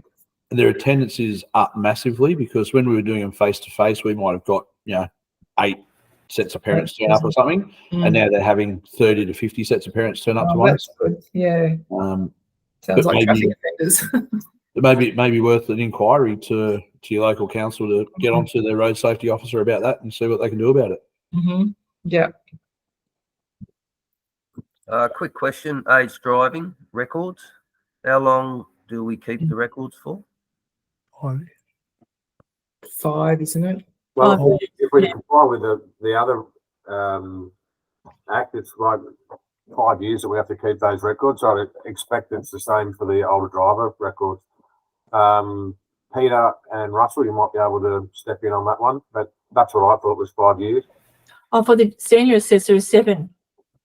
I thought it was 7. Okay, there you go. Back in the olden days. I was going to say that's the statute 7. I don't know what the requirement is. Yeah. I keep the hard copy of the assessment for 2 years. Oh, that's the one that's the one I'm talking about mainly. Yeah, I just keep it. I keep the actual hard copy in the filing cabinet you can see behind me. I just keep that for 2 years, because then they're going to do another. But I digitize it and keep it on the computer for the 7.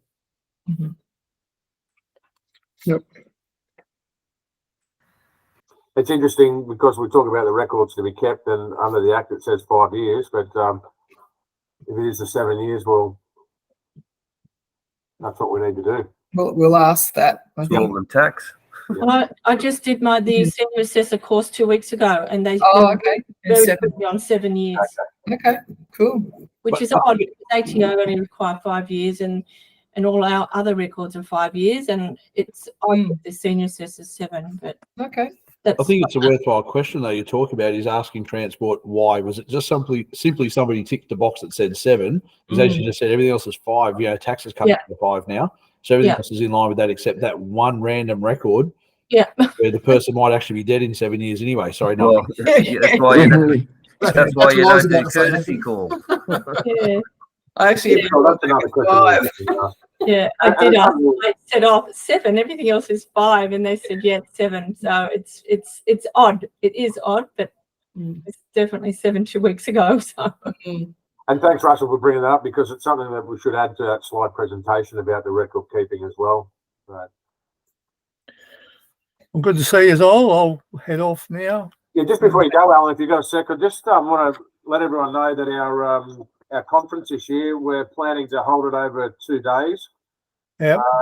And it will be on the 4th and 5th of November. 4th and 5th of November. Yep.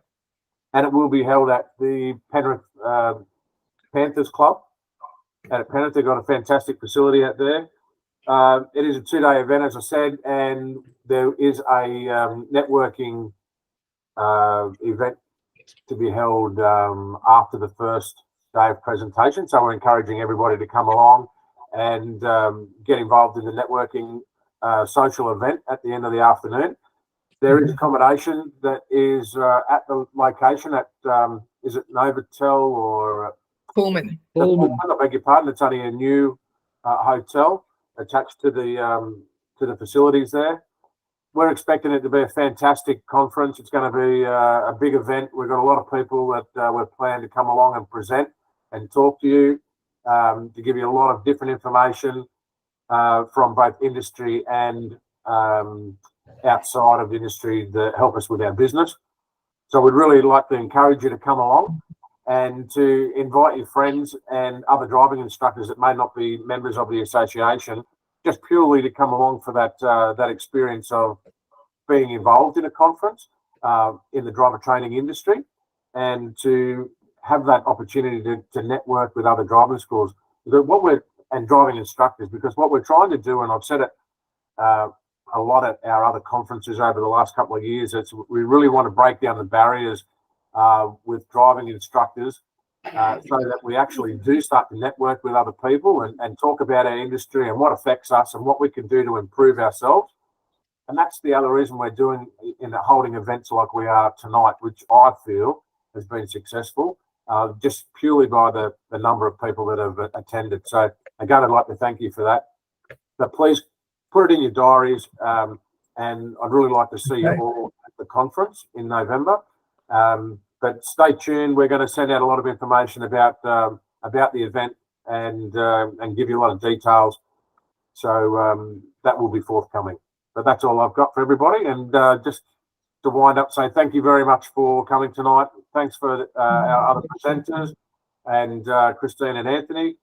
And I really hope that you got a lot out of tonight. And we will be planning to do plenty more. Good on you. Thank you. Thank you. Yeah, thank you very much. Thank you. Bye. Thank you. Bye. Bye.